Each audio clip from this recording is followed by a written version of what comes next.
Saludos República Dominicana, saludo al mundo. Buenas tardes, buenas noches, buenos días. Vamos a hacer dos temas, tiene este video, dos temas. El primero es el tema de la situación haitiana, específicamente el caso haitiano, una salida fuera de la isla y la posibilidad de normalizar el país caribeño con un proceso electoral. Eso es lo que se trata allá.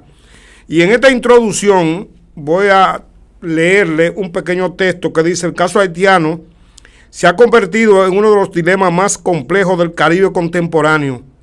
Un Estado colapsado, una sociedad atrapada entre violencia estructural y pobreza extrema, y una comunidad internacional dividida entre intervenir o dejar que el proceso sea plenamente soberano.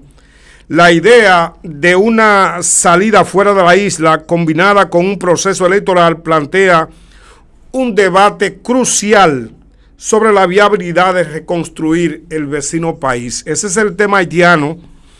Es un tema que tiene bastante arista porque se está buscando una solución, es lo primero. Plantean el problema y se busca una solución. Un país sin Estado funcional, no hay un Estado funcional. Haití atraviesa una crisis multidimensional, sin precedentes recientes. No hay un país, no hay una experiencia que trate de explicar lo que ha sucedido ahí. Las bandas armadas controlan cerca del 90% de Puerto Príncipe, debilitando totalmente la autoridad estatal. No se aceleran relaciones regulares desde el 2016 y el país permanece sin liderazgo electo desde el asesinato del presidente Jovenel Moïse, que eso sucedió en el 21.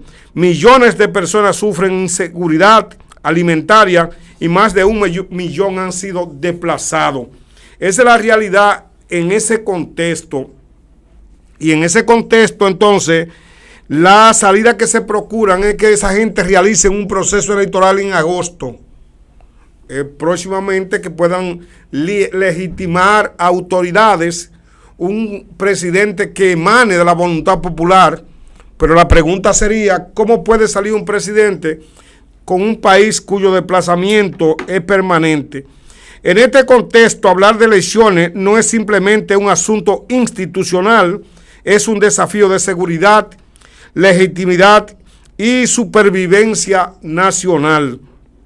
La comunidad internacional, por supuesto, y actores internos han propuesto elecciones para el 30 de agosto, con segunda vuelta en diciembre y toma de posesión. Esa es la realidad que se está manejando ahí en Haití.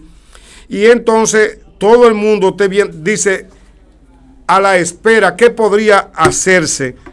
Seguridad territorial, bueno, gran parte del país, incluyendo zonas clave del electorado, está bajo control de grupos armados, sin control territorial. Ahí no hay garantía de votación libre ni de participación masiva, como ha sucedido en Perú. En Perú ha habido una votación masiva y la gente no se ha alterado y está esperando ese resultado, o Keiko o el otro. Y la votación es apenas de 566 votos. Ustedes se imaginan que algo así suceda en el vecino país. Hay una debilidad institucional. Las instituciones electorales son frágiles. Tras años de paralización, ahí no existe un padrón, ahí no hay un registro que nos conduzca a nosotros a decir tantos electores. No tenemos lo que se llama el denominador, pero tampoco tenemos el coeficiente. Elecciones apresuradas es un riesgo. Pueden producir gobiernos débiles o ilegítimos, incapaces de ejercer autoridad real. Conclusión parcial. ¿Cuál es la conclusión? Las elecciones son indispensables para normalizar a Haití, pero por sí solo no resolverán la crisis estructural. Ahí se está padeciendo hambre, ahí se está padeciendo insalubridad, ahí hay desplazamiento significativo de la población. La salida fuera de la isla, ¿qué significa? Este concepto puede interpretarse en tres dimensiones principales. Este concepto puede interpretarse primero como la intervención o apoyo internacional. Un apoyo internacional, ¿de dónde? No sabemos, porque quien está hasta ahora ha llevado la voz cantante en la ONU, ahí estuvieron los kenianos, por poner un ejemplo. Ahora viene una fuerza de control que va a enfrentar las bandas. Esa intervención, entonces, se ha planteado un modelo de seguridad multinacional, como la Gran Supresión Force, una fuerza de supresión que busca restablecer el orden frente a las bandas. Yo quiero restablecer el orden frente a las bandas y para eso hay que matar personas, para eso hay que enfrentarlo, crear condiciones mínimas para ese proceso electoral. El problema históricamente es que las intervenciones externas en Haití han generado dependencia, rechazo social y resultados limitados. Esa es la realidad, resultados limitados. Entonces, ¿cuál es el rol de la diáspora haitiana? Porque aquí hay una diáspora, la nuestra, en Estados Unidos. Gente que ha salido de ahí, de Haití, y se ha ido a vivir a los Estados Unidos. ¿Y qué rol está desempeñando en la actualidad? Esa diáspora no tiene la capacidad, para ir a un proceso electoral.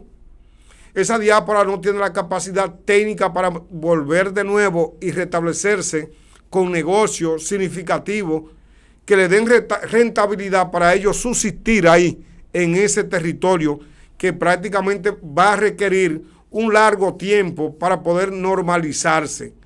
Y entonces Haití en este momento lo que se ha convertido es en un rompecabezas, en un quebradero de cabeza para la población.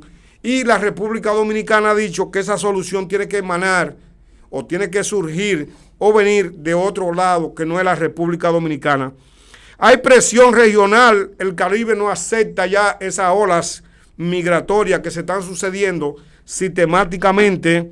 Haití ya no es solo un problema interno, la crisis genera migración masiva y desestabilización. La solución exige coordinación internacional rápida.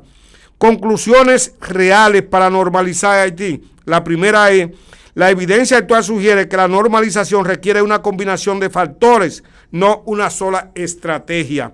Seguridad primero, pero no solo militar. Sin control territorial no hay elecciones creíbles y no hay economía funcional.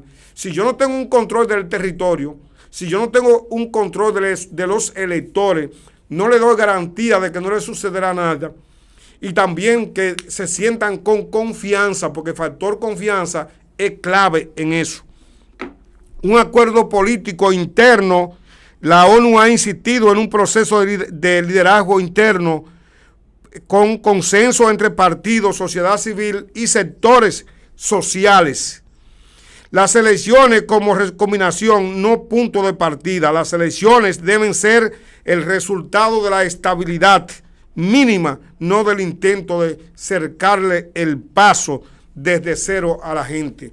Entonces, reconstrucción económica y social, Haití requiere, en esa paralización que ha tenido durante tanto tiempo paralizado, uno aquí se da cuenta de que aquí hay un día de fiesta, hay 2 días de fiesta, hay un fin de semana largo y no queda en los colmados, en los mercados, donde la gente se abastece de los alimentos, no queda absolutamente nada. Entonces se requiere que ese largo tiempo que ha estado ese país sin producción, sin estabilidad, sin tranquilidad, sin sosiego, la gente psicológicamente se ha desplazado desde la capital haitiana, que es Puerto Príncipe, su capital. Se ha ido hacia la parte rural, porque las bandas han capturado los principales territorios. Hay barrios que están en la mano de fulano. Se han hecho asociaciones de bandas para que guarecerse, para protegerse. Por eso que le llaman de que Vi-Ansan, una asociación de bandas. Entonces, estas bandas se han dedicado al secuestro. Estas bandas se han dedicado a la extorsión, a la violación, al crimen, al robo. Y entonces tú dices, ven acá, ¿y cómo vamos a hacer nosotros un proceso electoral en medio, o vamos a reconstruir económicamente y socialmente a un país que durante largos años ha vivido un estado de barbarie? Los riesgos de esa estrategia conducen a pensar que la transición va conjuntamente con unas elecciones, y esas elecciones tienen 3 riesgos clave: fracaso logístico, sin posibilidad logístico, porque ¿de dónde vamos a buscar nosotros los recursos? ¿De dónde nosotros vamos a buscar los apoyos? ¿De dónde vamos a buscar las asistencias? Porque a los kenianos que estuvieron ahí hace un tiempo se le dieron una serie de garantías, y esa garantía, cuando llegó la hora cero de que había que cumplir con los compromisos, no apareció el dinero. Yo levanté la mano que voy a poner 100 millones de dólares. Yo levanté la mano que voy a poner 50 millones de dólares. Y no sucedió posteriormente, después que esos compromisos fueran honrados, en los tiempos que ellos dijeron que iban a hacer los desembolsos. Todos los países se amagaron, pero no le dieron el apoyo que eso quería. Esa transición, entonces, es una transición porque ahí lo que hay es un consejo de gobierno que ya es ilegítimo y que está entrando en un cansancio como todo, y eso va a conducir a que eso tiene un costo, esa formalidad, un costo significativo. Y entonces, además de eso, podemos decir que las elecciones van con un padrón, las elecciones van con un carnet de identidad, las elecciones van acompañadas con un personal que va a requerir recursos. Es el modelo que al menos se conoce en esta parte de la isla. Y ellos no se han abocado todavía a empadronar. ¿Qué se le va a exigir para que ellos ejerzan el sufragio?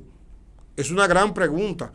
¿Cómo se va a llevar a cabo ese proceso, ese sufragio, que le va a permitir primero hacer esa transición, que es lo que se procura?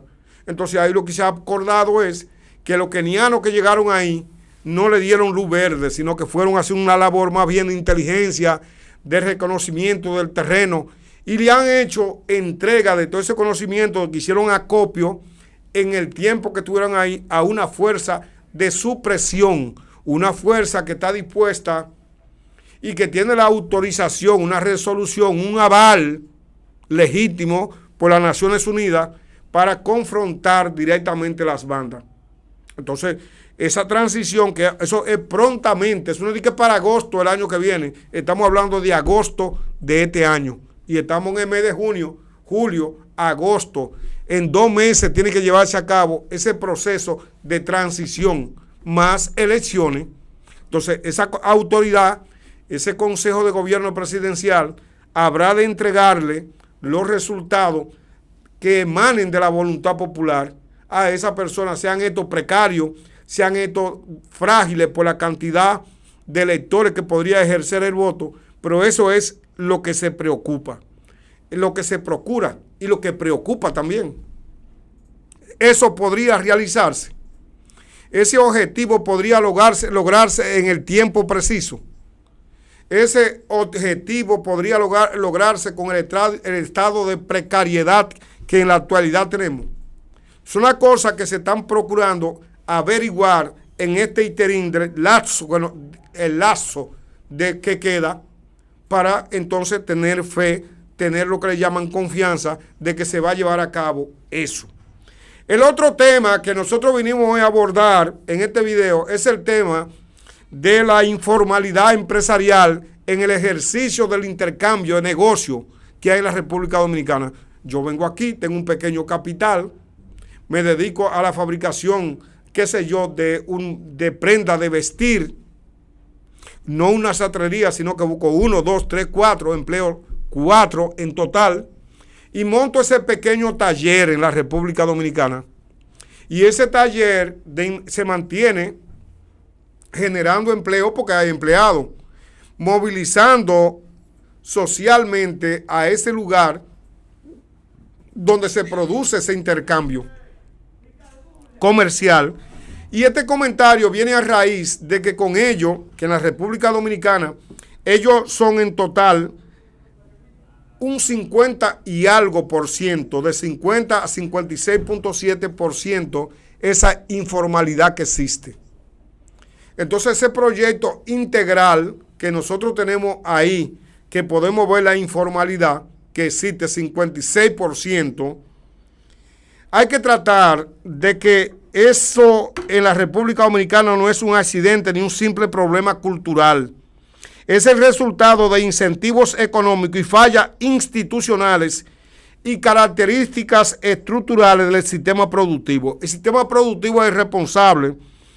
Hoy más de la mitad de los trabajadores y empresas operan fuera de la formalidad, alrededor del 56% del empleo en el 26. Y te explico las causas reales por qué muchos empresarios prefieren mantenerse informales. Los empresarios no ven en eso de formalizarse un atractivo y prefieren mantenerse informales.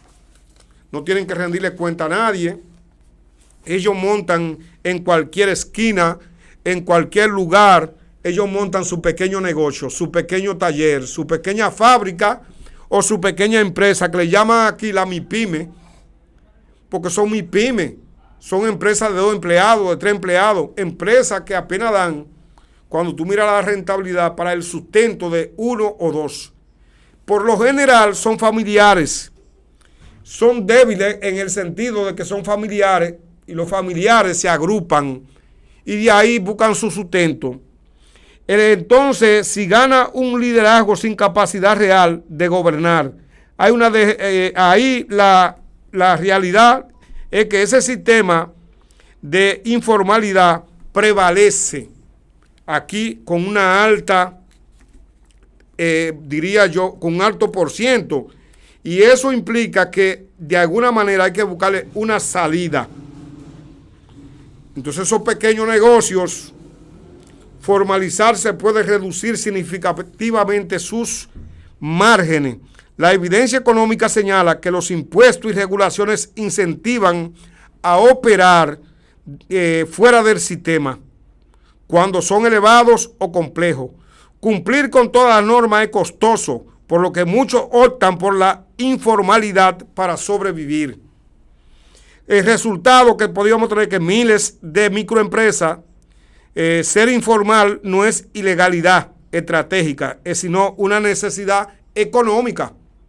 Eso se ha convertido en una necesidad económica porque no hay nada, como decíamos, de atractivo. Y si se formalizan, podrían caer en el riesgo de quebrar, fracasar. Hay un exceso de burocracia y trabas institucionales, dicen ellos, para poder formalizarse.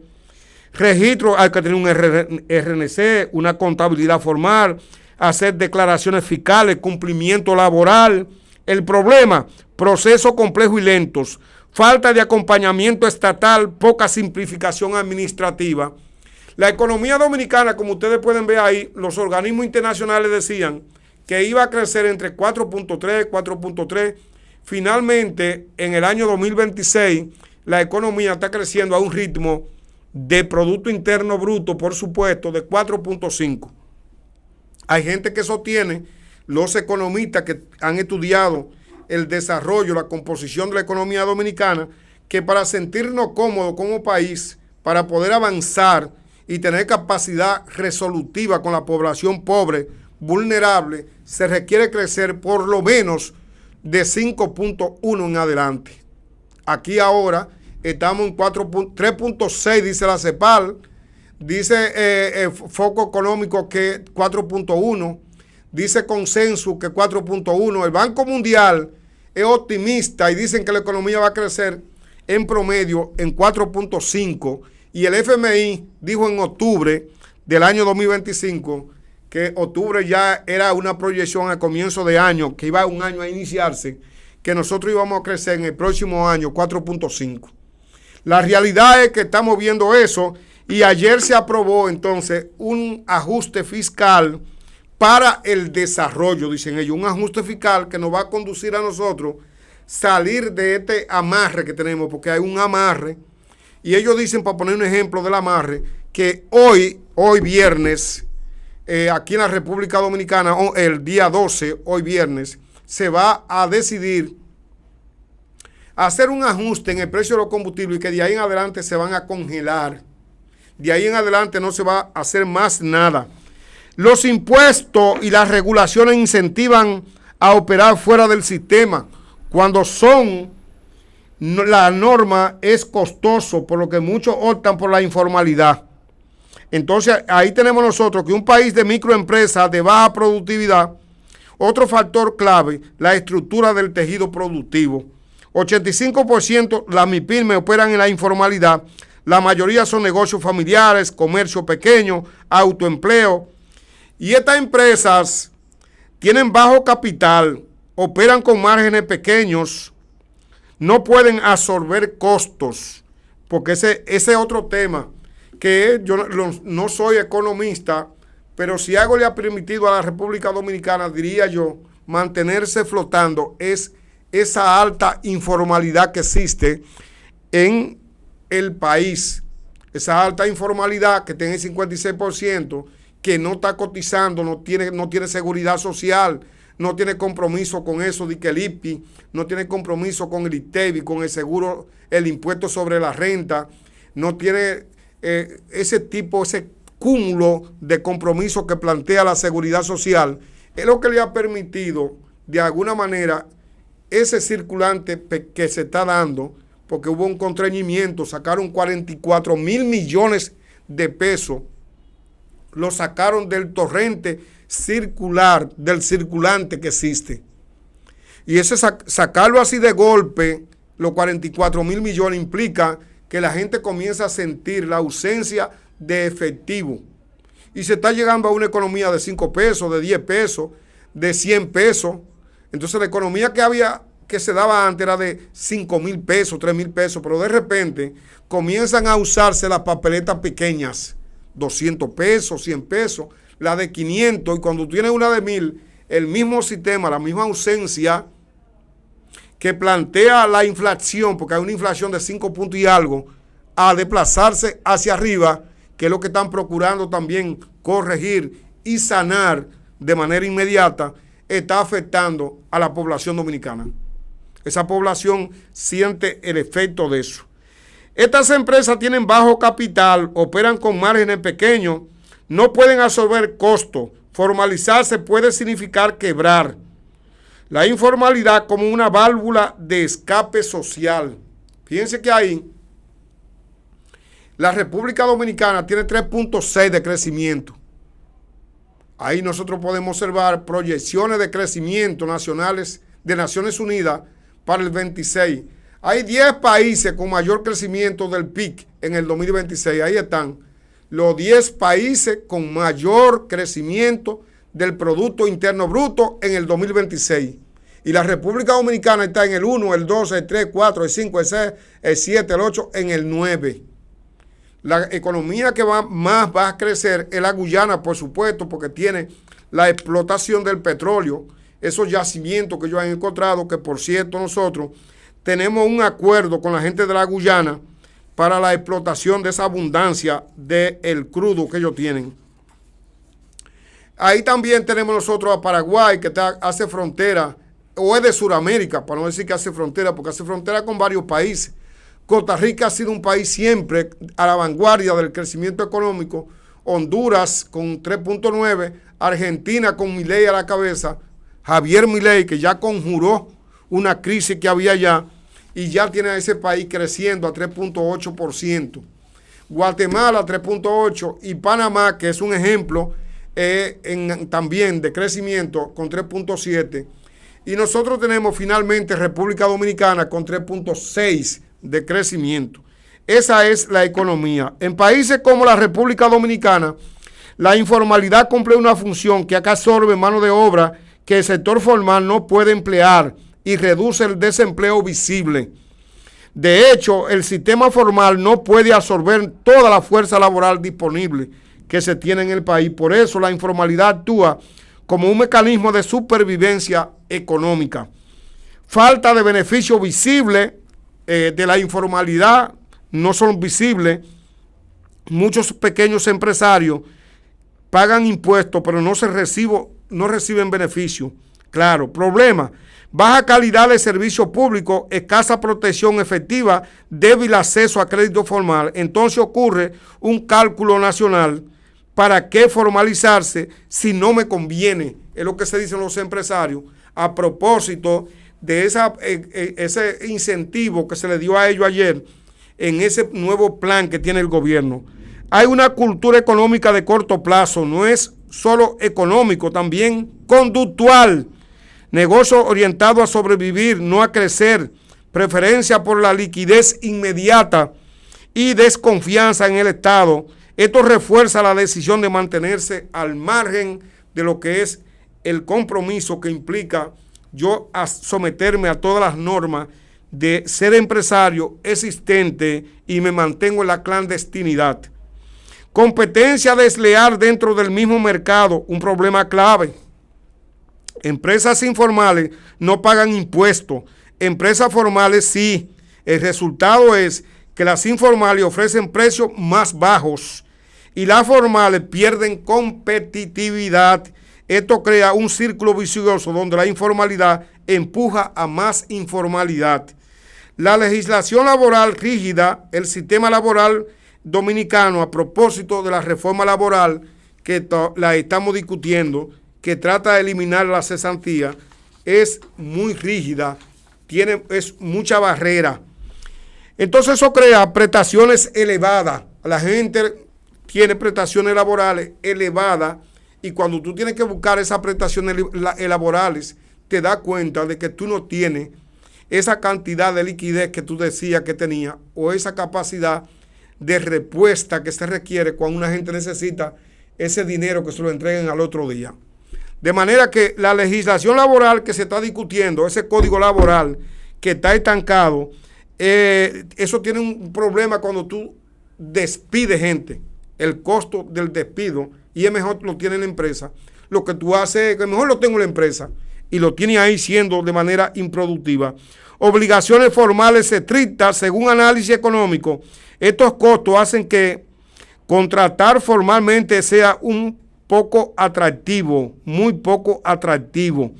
Muchas empresas prefieren operar sin contratos formales. Por eso que ustedes ven que esa gente que tienen de mantenimiento en los residenciales recurren mucho a incoar demandas, a incoar procesos legales para que cuando ellos se van le den ese dinero. Tienen 7 años, tienen 15 años, 10 años y entonces eso se convierte en un quebradero de cabeza para quienes contratan. Sectores económicos naturalmente informales. La informalidad se concentra en áreas como comercio, construcción, agricultura y servicios. Esos son informales, esos que están en las esquinas vendiendo fruta. Hay un crecimiento económico sin transformación estructural. Aunque República Dominicana crece económicamente, no se transforma estructuralmente, que es lo que la gente está percibiendo. La informalidad sigue alta, más del 50%. El crecimiento no se traduce en formalizarse. Esto demuestra que el problema es estructural, no coyuntural. Y tú encuentras gente sentado como esos que están ahí, que están permanentemente sometidos al calendario de que no haya día de fiesta, para ellos salir a vender, para ellos tener algún tipo de utilidad, para ellos pagar su casa, pagar entonces, vivir en lugares donde no pueden también, donde los compromisos para vivir no son tan altos, y tienen esos pequeños negocios informales. En la República Dominicana, esa informalidad, que es muy alta, como decíamos, parece que ese proyecto podría tropezar con eso. Ellos le han creado una serie de incentivos como la eliminación del IPI, pero yo creo que eso no es suficiente. Eso es insuficiente para que esas pequeñas empresas puedan decir, me voy a formalizar, faltan cosas. Ser formal, formalizarse en la República Dominicana, como lo establece la facturación electrónica, que la facturación electrónica tiene un control de cada gasto que tú haces, de cada venta que tú haces, y así mismo como te mandan el recibo del agua, que te mandan el recibo de la energía eléctrica, así mismo te van a mandar el recibo de los impuestos, si esa facturación electrónica llega en algún momento a desempeñar el rol que se espera. Y ese rol que se espera es un rol administrativo, porque también ese proyecto lo dividieron en impuestos, en tecnología, parte administrativa, y esa está dentro de la parte administrativa. La conclusión que el sistema incentiva la informalidad. El sistema en la República Dominicana está incentivando porque los altos costos, regulaciones complejas, bajo retorno de la formalidad, te conducen a ti a decir, pero ven acá, yo no me voy a formalizar. ¿Y para qué? La estructura económica la reproduce predominio de microempresas y baja productividad. Yo abro para trabajar en los 5 días, 4, pues eso es mío. Son empresas propietarias. Y el Estado no logra, en definitiva, no logra revertirla o simplificarla. Por ejemplo, eso fue lo que Magín trató de esa madeja de situaciones que se presentan en lo que es operar dentro de la normalidad. Magín Díaz, que es el ministro de Hacienda, se enfocó en ese tema ayer, tratando de hacer más simple para que las empresas se desenvuelvan en este sistema económico de manera más simple, sin todos esos requerimientos que tienen las normas. Esos incentivos nosotros los consideramos débiles, son muy débiles, por eso que no son suficientes. Y eso de que no son suficientes conduce a pensar a que muchos empresarios no se formalizan porque en las condiciones actuales ser informal es más racional económicamente que ser formal. Y eso es verdad. La racionalidad de quien invierte un peso lo lleva a razonar que no me voy a formalizar o no estoy listo para formalizarme, y dentro de esa complejidad existen aquí en el país muchas empresas que hoy están luchando contra eso. De manera que nosotros en este comentario del video que estamos haciendo para nuestros seguidores, aquí como en otro país, porque también esto lo ven otros países, también aquí que estamos creciendo económicamente y que aparecemos en el ranking de los países que vamos a crecer, no es que todo es color de rosa. A la gente de Costa Rica, a la gente de Honduras, a la gente de El Salvador, a la gente de Guatemala, de Paraguay, de Uruguay, no es que aquí todo es color de rosa, es que aquí, en este país, la productividad, las condiciones que existen son buenas desde el punto de vista de que estamos cerca de los mercados que es Estados Unidos, de que aquí hay una diversificación de la economía que tiene que ver con turismo, tiene que ver con zona franca, tiene que ver con minería, tiene que ver con comercio, tiene que ver con muchas cosas. Y todo eso junto, cuando tú coges y analizas el crecimiento, los sectores de minería que crecen, el sector de turismo que crece sistemáticamente, no presenta en el mundo como que este país experimenta un largo crecimiento o un gran crecimiento. Y eso ayuda entonces a que la imagen se convierta en un atractivo para eso de la inversión extranjera directa. Muchos capitales de otros países, muchos capitales peregrinos como lo llaman, que andan buscando dónde establecerse, ven las condiciones óptimas que tiene la República Dominicana. Esas condiciones óptimas nos van a permitir que ellos vengan. Por eso cuando tú dices, ven acá, ¿y en cuánto estaba esa inversión extranjera directa? Bueno, se ha disparado. Primero se comenzó con 1,000 y pico de millones de dólares, y ahí pasó a 4,000 millones de dólares, y ahora pasó de los 5,000 millones de dólares.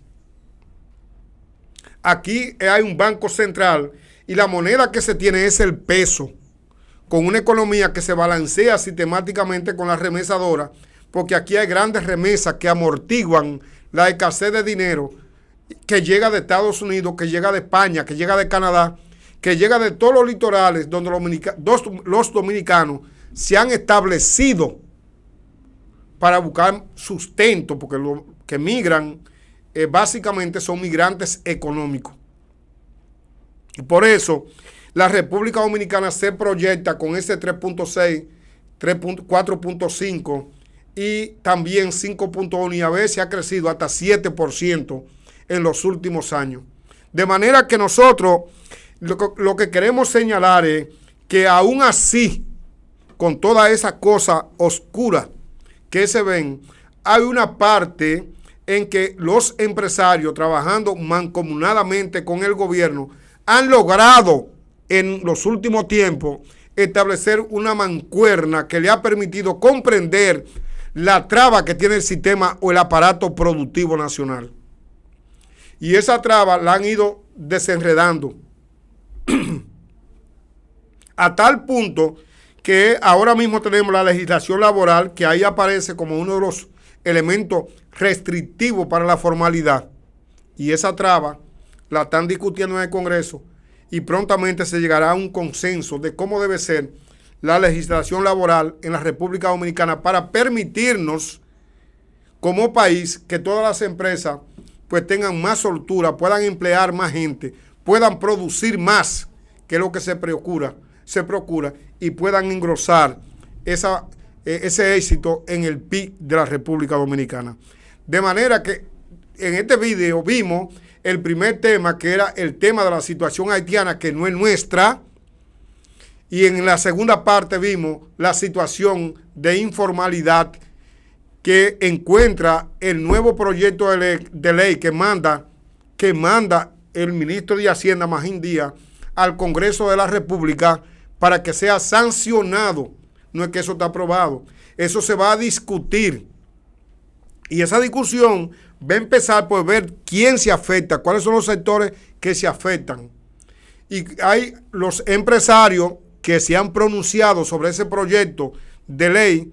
En su gran mayoría, varias asociaciones le han dado un espaldarazo de manera positiva, porque el ministro de Hacienda se encargó de discutirlo, de presentarlo con ellos. Y entonces ahí hay un consenso ya, y que yo considero que es también mínimo, que no afectará en lo mínimo la situación de la República Dominicana. Esta situación entonces nos lleva a la conclusión final. ¿Cuál es la conclusión final? Que un país para desarrollarse requiere muchas cosas. No es solamente tener el hecho de que estamos muy próximos, que vamos a hacer los puertos secos, que vamos a hacer las legislaciones, que vamos a crear las estructuras, que hay que simplificar las normas. Para un país desarrollarse se requiere una mezcla de muchas variables en el tiempo y que sean observadas por los actores que participan y que creen que es posible. En República Dominicana se tiene el año 2036 como el año en el que vamos a evaluar si todas las cosas que se han hecho en términos globales hemos podido hacerlas de tal manera que condujo a lo que es el desarrollo de un país que prácticamente en el año 90 se encontraba en la barbarie. En el próximo video nosotros vamos a tratar el tema que está relacionado con la variable de la exportación. ¿Qué exportamos nosotros fuera de este país? ¿Qué nosotros hacemos como país, además de ser un país bastante atractivo y que trae a millones de turistas cada año que nos dejan beneficios, que nos dejan bonanza, pero también la minería que se sigue explotando? Hasta el próximo video.